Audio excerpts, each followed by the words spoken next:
Hi, welcome back this evening. My name is Chris Carlson from Thunder Bay Counseling, and we are very excited to recognize Victims and Survivors of Crime Week 2023.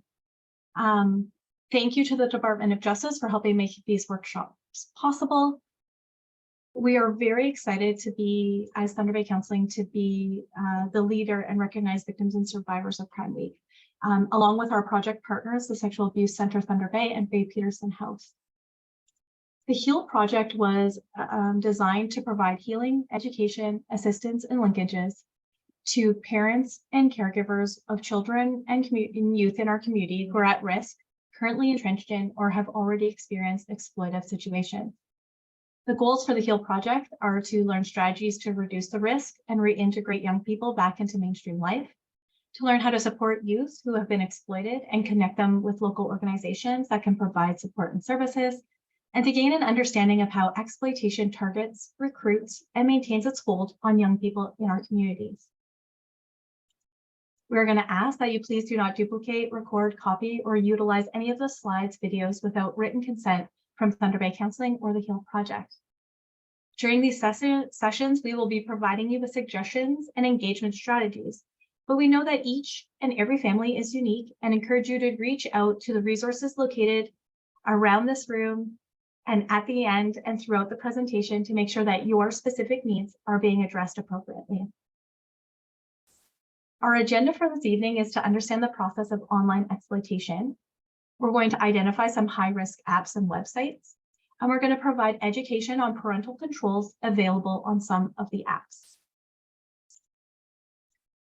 So we're going to talk about some very heavy topics, challenging ideas, and the way that we think that exploitation happens. Sometimes when we do these talks, we understand that we're going to be triggering wounds for families and individuals alike. So please do what you need for yourself and make sure that when watching the videos after that you have supports available to you. Remember, you can always utilize the Canadian Trafficking Hotline at 1-833-900-1010, or you can go to their website at canadianhumantraffickinghotline.ca and utilize the live chat feature, which is available 24 hours a day, 7 days a week, 365 days a year. So let's get to our topic at hand. So understanding the risk of social media and exploitation. For a young person who has grown up in the digital age, what happens online is as real as what happens offline. Technology is moving very quickly, and it can be difficult for parents and caregivers to keep up and to know what safeguards might help and minimize the risks that children could encounter online. For this session, we'll be covering the practice of online grooming, sextortion, and cover some of the main apps to set some good parental controls over them. While we talk about the different tools you can use as preventative measures, it's also important that you encourage your young person to tell you if they feel uncomfortable by things they see online. Your young person needs to know that they can always come and discuss these things. It's vital to keep open the channels of communication and to make your child understand that you will never be angry when they come to you with concern that has happened to them online. When we think about the process of online grooming, it is a process that offenders use to sexualize an online encounter with a child. Offenders will use a multitude of techniques to manipulate perceptions of children so they comply with their sexual requests or demands. Through cybertip.ca, we're identifying some of the common tactics that include falsely identifying themselves online as a peer. So a child from another school, connected through a sport, a friend of a friend, or someone who's known to the child in some way. They might utilize flattery, compliments, and support. They'll make big promises of gifts, money, tablet, drugs, alcohol. They'll attempt to pit the parents against the child. For example, your parents are too strict, or your parents just don't understand you. They're going to exchange sexual pictures to make the victim feel more comfortable in sending sexual images of themselves or videos in return. Often these images are stolen from the internet and are not those of the person who is actually sending them. They'll take pictures with or without the child's knowledge while live streaming, and this is often followed by the use of an extortion to control the child and or threaten to share the material unless the child produces additional images, videos, or money. Oftentimes, through the online process, there is the threats, intimidation, and harassment. While many of us want to believe that this is not something that can happen to us, I'm going to show you a video that very clearly shows how simple this process can take place.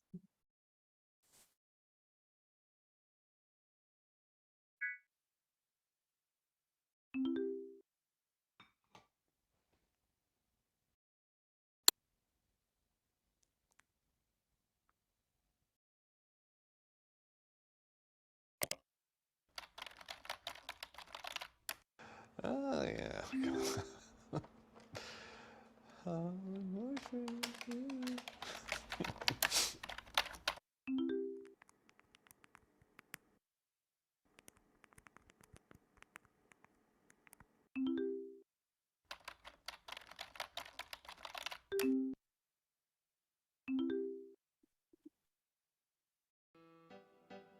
How does it work? Okay, well, it's pretty simple, really. There's no secret to it. Basically, you just go in, go to the places where people like to go, on the internet, and you pick someone. Oh, we're just friends, but he's so cool. I mean, we talk all the time. He's on the JV football team, and he's in that science club that I've been wanting to get into, and we have some mutual friends. Also, you have an instant level of trust if there's a mutual friend that you can clue in on. So I haven't seen him around, but I think we might have bumped into each other a time or two.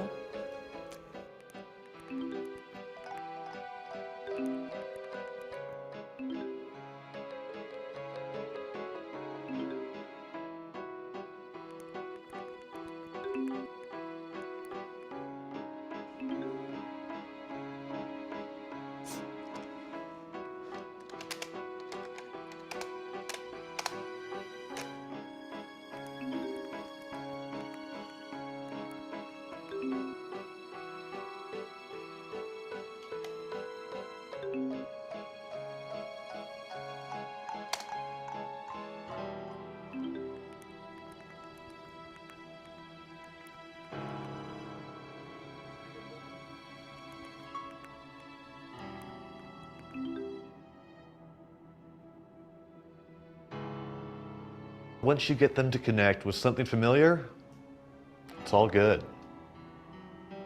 He's a really cool guy, and he's super cute and really funny, and we like all the same movies. Everyone wants to list their favorite books, their favorite movies, their favorite places to eat. So you clue in on those and you can instantly find some common ground with someone. I'm really excited to meet him. What next? Well, once I have her hooked, I just have to reel her in.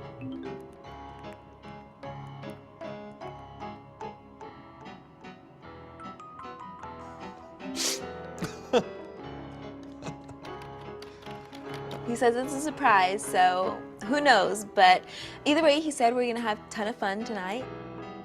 Promised her we'd have some fun today, so I just wanted to show her how much I like her. It's gonna be super fun, and we're gonna probably just get to know each other and, go out. So it'll be fun. I'm excited.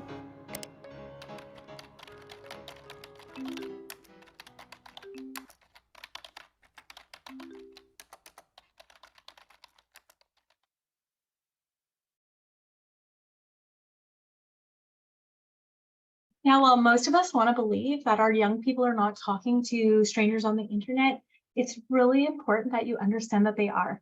Young people are looking for attachment in all sorts of places. And so it's really important that we're talking to our young people about adding people to their social media accounts that they're not necessarily, that they don't know.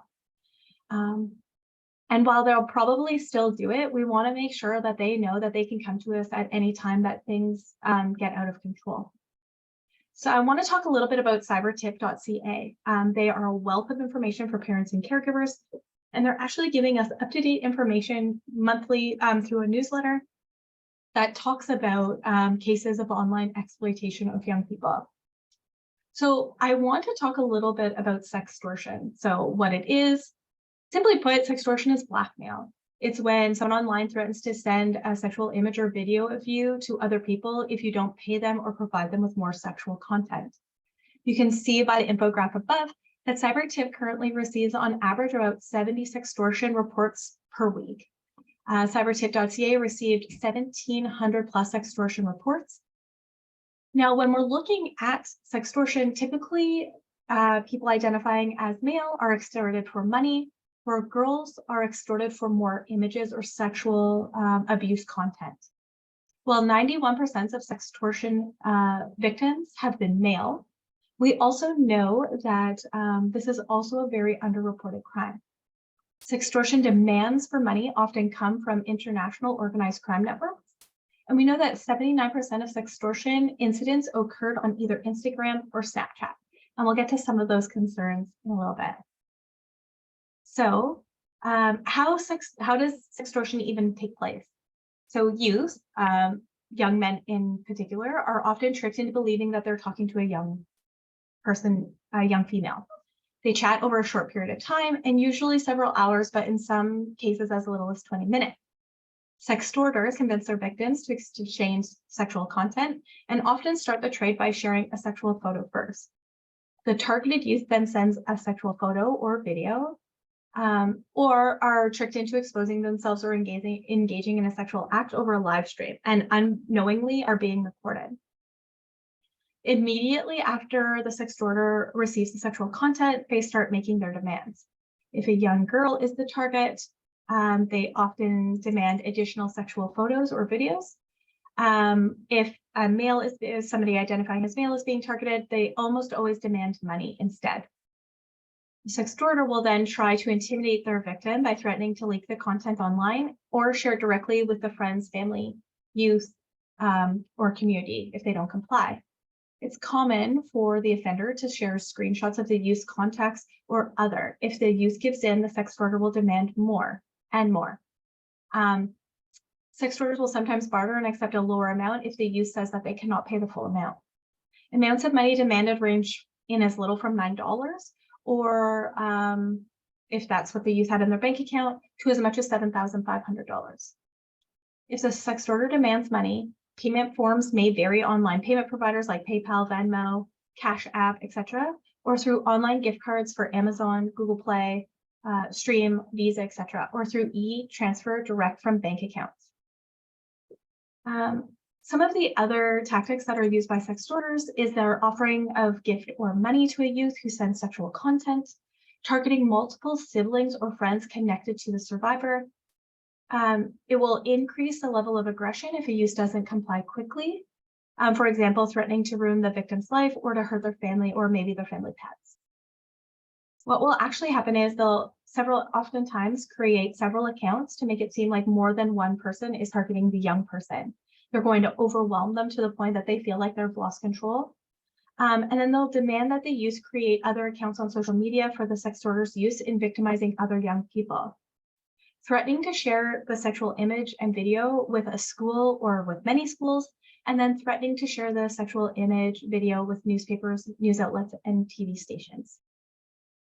For those of us in the Thunder Bay region, you might remember several years ago, I think it was around 7, where there was images of a young woman having her head shaved and her eyebrows off while she repeatedly chanted negative comments about herself. In our haste, what happened is people were sharing the link. They were sharing it, trying to identify who this young person was, if anyone knew who they were, trying to insert themselves into the situation so that they could help, protect this young person. In essence, what they did is they actually showed the young person the power of the internet. So if an image of, how quickly something could spread. So in under an hour, there was over 700 shares on this video of this young person. That young person went on to be ended up being exploited for many, many years afterwards. So it's important that we're also very careful about how and why we're sharing stuff on social media as well, because we can, in essence, be furthering the exploitation of young people. CBC News did a news article, a video news article on sextortion, and I'd like to share that with you.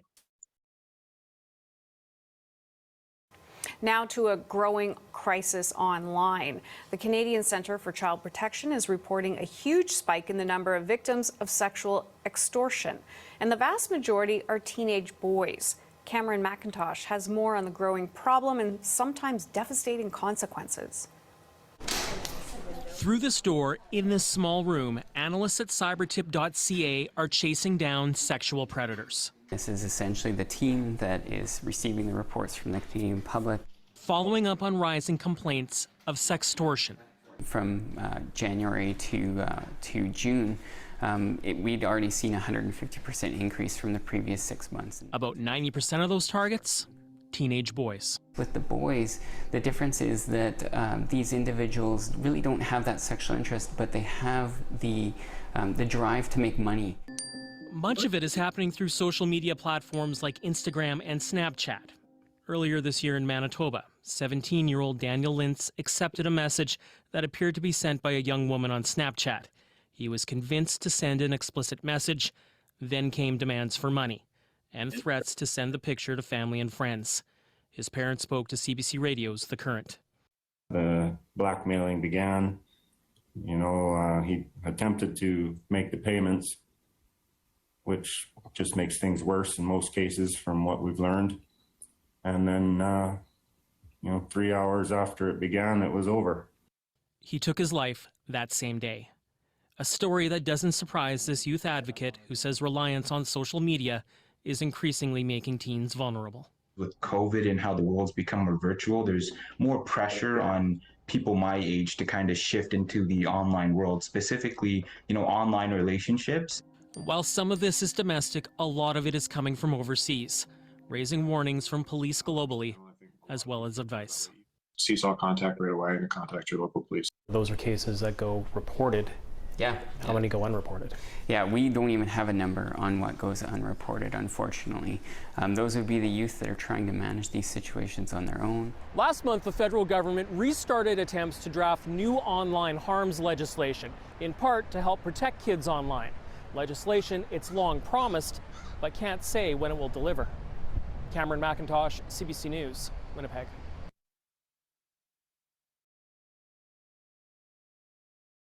So I really want to drive home one of the most important things that we can do around internet safety is letting young people know that they will not be punished by coming forward with concerns that they have had on the internet. As parents, sometimes what we want to do is take away access, and we want to restrict all of the things that they're doing. The problem with that is that we tend to send young people more underneath and unwilling to share if something goes wrong. What we need to do is let them know that if something is happening, they need to feel safe in coming and reporting to us. And if it's not you, then provide service providers or other people in their life that they can go to with these concerns. So next, we're going to talk about understanding the most common apps that increase risk for young people. I'm going to talk about some of the parental controls that you can use to help keep your children safe. Remembering that the internet is fast, changing, and ever-present, and encouraging you to potentially pop over to some of the websites I'll have listed below to make sure that you can see. And if you're struggling with the technology, know that on YouTube, there's actual videos to show how you can set each of these parental controls in a step-by-step process. So first, we're going to talk about TikTok. So TikTok is a social network for sharing user-generated videos, mostly of people lip syncing to popular songs. Users can create and upload their own videos, many of which feature people lip syncing. You can also browse and interact with other users' content, which covers a wide range of topics, songs and styles. These videos can be grouped by hashtags and often correspond to challenges, memes, and current events like #PandemicLife. Using any social media can be risky, but it's possible for young people safely to use the app with adult supervision and a private account. TikTok has different rules for different ages. Users under age of 13 can't post videos or comment, and the content is curated for a younger audience. For kids aged 13 to 15, accounts are private by default. Only friends can comment on videos, and users can't do it, explained below with your videos. So users age 16 and over can live stream and use direct messaging, and only users over 18 can buy, send, and receive virtual gifts. In March of 2023, TikTok announced a time limit of 60 minutes per day on users under the age of 18, required a password, and to be entered for further access to the platform. TikTok also offers some tools for parents and caregivers to further limit how much time their kids spend on the app and what kids can see. Parents and caregivers can utilize the restricted mode to reduce mature content, or the family safety mode to pair their account with their kids' account to control the settings completely. So TikTok users sign up with a phone number and email address or a third-party account, such as Facebook or Instagram. Once logged in, you can find videos by searching for popular creators, categories like comedy, animals, sports, and hashtags. Or you can use your mobile phone contacts or social media followers to find friends already on the app. Many young people on TikTok like to create videos, but plenty of people don't post themselves. They're just there to use the app to find and follow content and creators. So some of the safety parental safeguards for TikTok is screen time management. This setting limits users' time in the app per day. If you're only enabling this on your young person's phone, choose a passcode to lock the setting. There's also restricted mode. So this blocks mature content, but even with the filter on, young people using this app on their own might come across age inappropriate videos. Lock the setting with a passcode. To set up family pairing, so you can manage the above settings plus safety and privacy. So first, download the TikTok app onto your phone and create an account. Then make sure that you have your young person's phone and their TikTok login handy. On both phones, tap the 3 dots next to the user profile, then tap family pairing and sync your account to your young person's via the QR code. Keep in mind that young people can always re-download TikTok and create a new account using a different phone number or an email address. So any controls you enable aren't foolproof. So again, we're always wanting to have the conversations with our young people about being safe and knowing they can come to us if something happens. Now, knowing that the algorithm will often pick up what young people are searching or identifying, remember that if they're pairing with friends and friends, that anything that those friends are liking or following will also start to show up for them. This is how it gets really tricky in being able to keep on the safe side of TikTok. So we heard about Instagram earlier. So Instagram is a popular free social media app that lets users post photos and videos, follow popular people's accounts and friends, and send messages. It's owned by Meta, the company that also owns Facebook and WhatsApp, but it is a visual format that's much more appealing to teens. Everybody laughs because Facebook is more left for parents now. Instagram is a popular free social media app that lets users post videos and photos. And it's really important that we understand how Instagram works. I'm telling you, it took me forever to understand how this happens, and I don't think I still have even mastered Reels. But once you create an account, you get your feed going by following friends and celebrities. Depending on the type of media you're sharing, you can choose from all sorts of filters and tools to make the post look cool. Then you can add a caption or a hashtag, which categorizes all posts on the same topic together. You have the option of adding a location to your post, but it's not recommended that kids and teens use this function. Instagram also offers a lot of more features too, including direct messaging. So you can send direct messages from one or more people, including people that you don't follow or people who don't follow you. Disappearing messages. This is a Snapchat-like feature that lets you send a timed photo or video message that recipients can only view once before they disappear. Stories. These are short videos or slideshows that are separate from other posts. And Reels, you can record short videos. Sorry, you can record, edit, and post short videos just like on TikTok. So according to the terms of service, you have to be 13 to be on Instagram. However, there's no age verification process. So it's very easy for young people who are under 13 to sign up.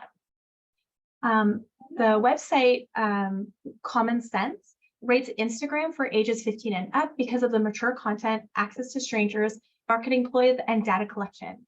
So if you are interested, I would check out Common Sense as it rates all of these popular apps in levels of safety. There's also ways that you can look on their website for social media rules for high schoolers and appropriate confident use on the internet.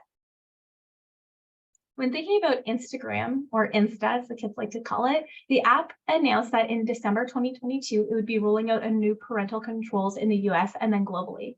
Currently, if both parties opt in to the Family Center feature, adults can get updates about who their 13 to 17-year-old kids follow and are followed by. They'll receive notifications if their child reports other users and set usage limits by date or for specific times of day. They can also view their child's privacy, messaging, and sensitive content settings and get an update if their child changes any of them. You can also ask your young person to give you a tour of their Instagram account. Ask them to walk you through their account, explain memes and comments, discuss friends, and share whatever comes up. Or try one of these ideas. Create your own Instagram account and follow your young person. You'll see what they post unless they block you, but you won't see their DMs, direct messages. Follow their friends. It's not unusual for parents and caregivers to be friends with their friends' friends online, but you should hold back on any of the comments. If you're close with your young people's friends, you can follow each other and keep tabs on what's happening between those two accounts. Do spot checks, either random or scheduled. These check-ins give you time to sit down, talk about what's going on your child's feed. Install a third-party monitoring app. So this is more American. However, there is conversations about Bark. So the app is called Bark. It's not, it is not able to be utilized in Canada. However, there are certain things that you can do within your router that can help control if your young person's using their device within the home. So comment controls. You can limit comments to followers, block comments from specific groups or people, or hide offensive comments, and create specific filters for words and phrases. Resharing to stories. You can control whether other people can reshare your posts.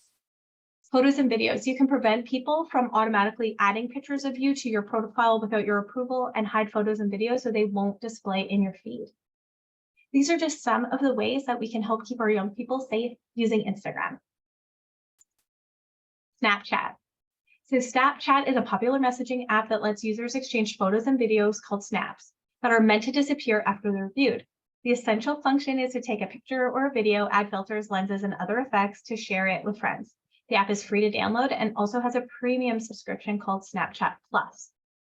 I will let you know that Snapchat Plus is one of the fastest growing demographics of online child sexual abuse material. All you need to do to sign up is your name, an email address, or a phone number, and your date of birth. To add friends, you can upload your contacts and search for people that you know.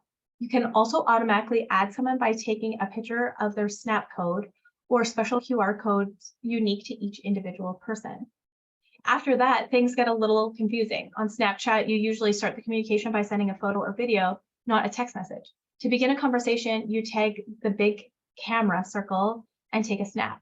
There are all sorts of photo editing tools as well as filters to decorate your image or video.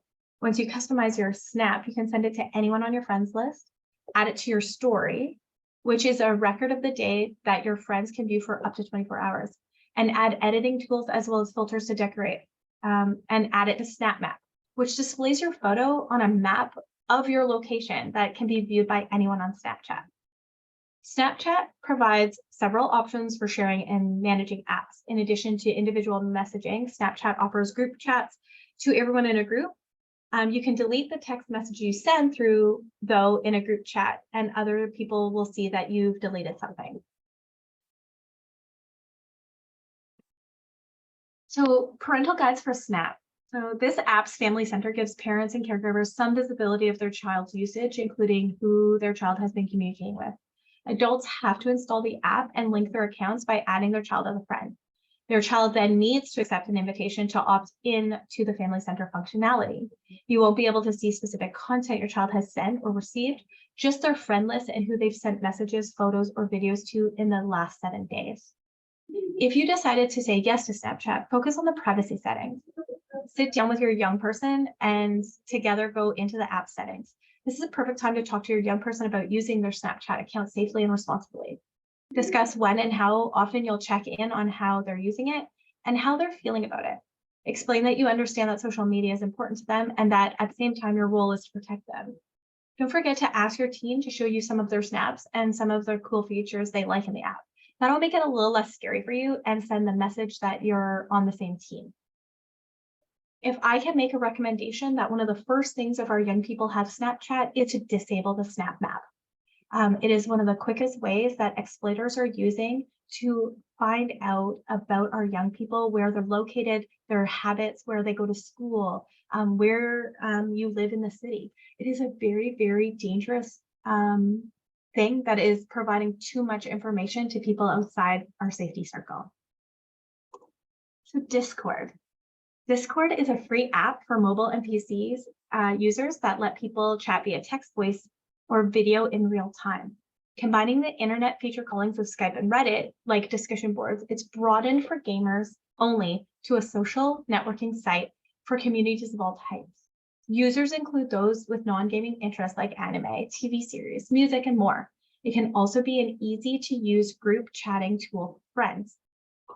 I'm going to tell you, when we first started on this journey around educating people about exploitation, people were really pushing back on me about my concern with Discord. I will let you know it is the fastest growing app with sexually abusive material on it because of the easiness for people to find like-minded individuals. Discord requires that users be at least 13 years of age, although they do not require any verification of age upon sign-up. Common Sense Media also recommends that Discord users should be at least 13 due to its open chat features. Because it's all user-generated, there's a potential for plenty of inappropriate content, like swearing and graphic language and images, though it's entirely possible to belong to a group that forbids these. Discord also has NSFW channels and servers that require users to be over 18 and older to join, but it's easy to click through the verification without needing any sort of proof. So what are servers on Discord? So using the term server on Discord means that these are the main communities, so often focused on a single game or a topic. Anyone on the app can create a server upon sign up. Servers can be private and require an invitation to join, or public, which anyone can take part in. Servers are broken up into text channels and voice channels. Some have bots, computer programs that mimic human interaction, that do automatic moderation, welcoming, and community management. Discord doesn't have an in-app way to search for servers unless you've already joined them. So users have to be invited directly or else find out about them from another source. This is what makes this dangerous. It's because we will have people sending out invitations to servers and young people will click on it, trying to grow their social network, especially if they are isolated. We know that this was a very fast growing demographic during COVID when young people were missing connection with other ways of engaging with young people. So I want to talk a little bit about parental guides for Discord, because at this time, Discord doesn't offer any parental controls. So there's no way for parents and caregivers to restrict content or password protect the privacy settings within the app. It's important that I also let you know that offenders easily connect with you on Discord via the servers, direct messages, and audio and video calls. If a young person does not opt for the safe settings, anyone can contact them directly with private chat and live streaming capabilities. Youth are vulnerable to being manipulated into sharing private information and sending intimate images or videos. Additionally, any video or image sent by the youth can be captured as a screenshot or video, putting them at risk for sextortion, like we talked about earlier. Again, I talked a little bit earlier about the no age verification. However, servers intended for teens only can quickly be located and joined by users of any age, making it easy for those who have harmful intentions to find and connect with teens. This creates opportunities for individuals to seek out youth privately in order to gradually manipulate them into sharing sexual images or content. Offenders may also use platforms like Discord to make initial contact with youth. Some offenders then may convince the youth to move to secondary spaces, like other social media platforms such as Snapchat or Instagram, where youth may feel a false sense of security and may be more likely to share material, thinking that it disappears automatically. Reporting restrictions. Well, Discord's reporting options include a report form that can be completed by non-users and have specific designations if you're a parent reporting an incident. The report form is sent to Discord with categories to flag or trust and safety purposes. However, these categories are limited and do not represent the severity of the issues that children experience on this platform. So I want to talk about some lesser known apps, but that we want to be careful of. So LiveMe is a video chat app that allows users to live stream videos and find out a broadcaster's exact location. Marketed for those over 13 years old, LiveMe users, regardless of age, can reward or tempt others with virtual currency. According to an investigation done by Fox 11, pedophiles were found paying for sexually explicit photos of girls as young as 5 years old. Unfortunate and disturbing as some of these reports are, these are issues not unique to LiveMe. The app states that they strive to provide a safe and enjoyable platform for our users, relying heavily on artificial intelligence and 100 moderators that they employ across the globe who are on call 24 hours a day. The app Ask FM is a social media network that allows users to ask anonymous questions to users across the globe. The app has been called out for promoting cyberbullying, and law enforcement warns that it could serve as a meeting place for online sexual predators to groom their next victims. Whisper is dubbed as the safest place on the internet, the secret sharing app where users can express their most hidden thoughts to others anonymously came under fire when user secrets as well as their locations, age, and personal information were publicly available. In certain instances, the information that the company had failed to protect was used to extort and blackmail people. So while a spokesperson for Whisper distributed the Washington Post findings, Whisper did not respond for any comment when they were called out on this type of behavior. So talking a little bit about dating apps, we know that this has become a very fast-growing thing that young people are looking to seek out intimacy through. So Grindr is an app geared to 2S LGBTQ youth. It has given users the ability to chat, share photos, and meet up based on the user's location. So this will link you to people who are in your geographical area. This makes it very easy for people who are exploiting young people to know exactly where they're located. Scout is another lesser known dating app with the usual features, private message and photo sharing. Minors aren't allowed to join per the app's terms and conditions. However, it isn't hard for teens to lie about their age when signing up. Badoo is a dating app that lets users share messages, photos, and videos and pair users based on their location. While the app is intended for adults only, teenagers have flocked to this app.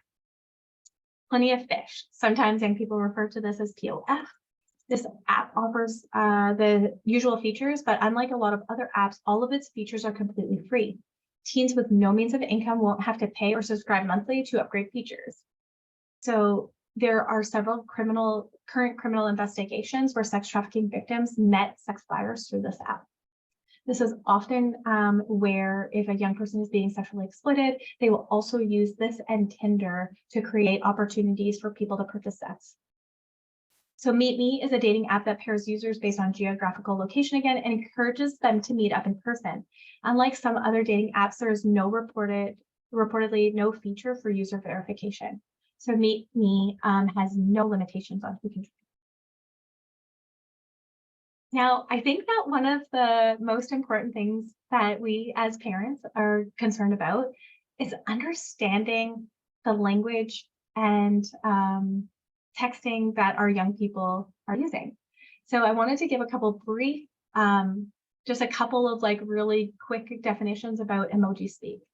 So if we're seeing young people putting eggplants into their text, that's often used to represent penises. That face, the squiggly face, is used to express drunkenness, sexual arousal, or a grimace. Peaches are meant to look at butts.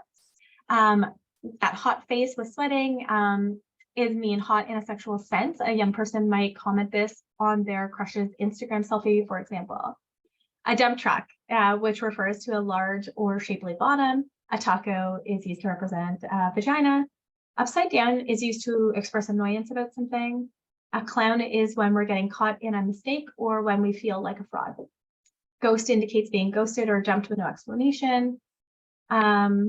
A cap symbolizes a lie, which could also be called cap. When you put the two fingers together, shy and nervous, usually in the context of like trying to flirt. This will be a really, this tool is often used by people who are trying to engage younger people by representing that they are younger than they are. This represents warding off the evil eye. The brain is around oral sex. The three squirts are ejaculation. The tongue may indicate sexual activity, especially oral sex. The hourglass is used when somebody has an hourglass shape. And then the chilly face is often in response to a snarky or savage comment, as in, that was cool. So remember that young people are constantly trying to stay ahead of us as adults. There in the resources, I have links to all sorts of websites that will really help you, but you can Google this very easily to potentially decipher what young people are talking about. So I wanted to just put a couple of slang terms used by teens. I cannot stress this enough. Getting comfortable with popular slang terms are often attributed to Gen Z, TikTok, and other parts of other popular culture.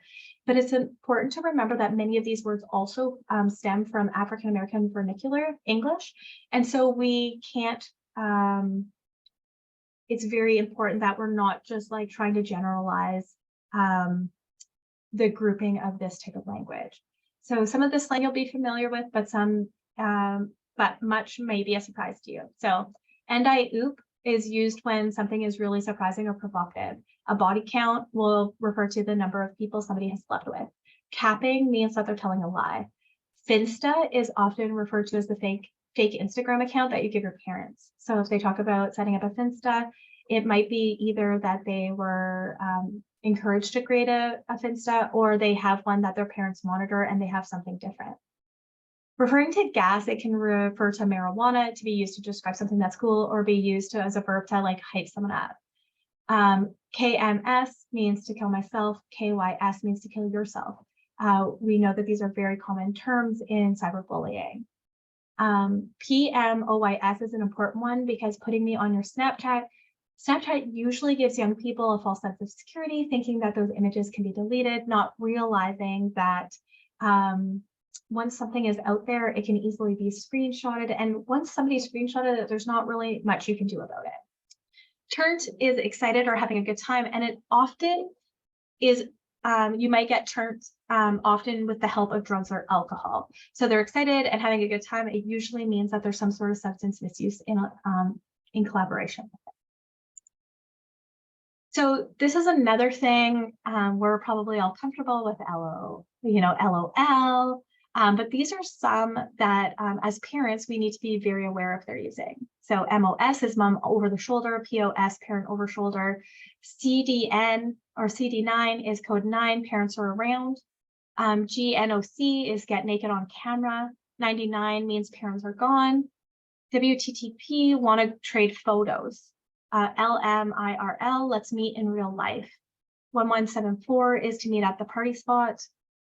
IWSN is I want sex now. And CU for six is see you for sex. Again, I will provide a bunch of resources where you can look this stuff up. It's important that we continue to remind young people that if they get in over their heads, we still want to be available for them. So here's some of the resources that I encourage you to look at. So cybertip.ca, kidshelpphone.ca, needhelpnow.ca, verywellfamily.com, Bark Us, so bark.us. Even though this is an American site, they have really good articles about helping keep your young person safe. It also talks to us about potentially how we can set up our routers and internet. ProtectYoungEyes.com does have content available in the Canadian context. And then again, there's just a couple of other lists here about top apps that give parental controls over kids' screen time. So make sure that you are using YouTube to see how to implement these strategies to help keep your young people safer online. Remember that being online is a crucial and important part of our young people's lives. And while our natural response would be to restrict completely, it oftentimes does send young people under the radar, which makes it more difficult for them to come forward should something concerning happen. We'd like to take this opportunity from Thunder Bay Counseling and our partnered organizations, Faith Peterson House and the Sexual Abuse Center in Thunder Bay, to thank you for joining in for the session. We hope that you found this informative and helpful, and at any time you can reach out to any of the organizations for further resources within our community. Thank you and have a great day.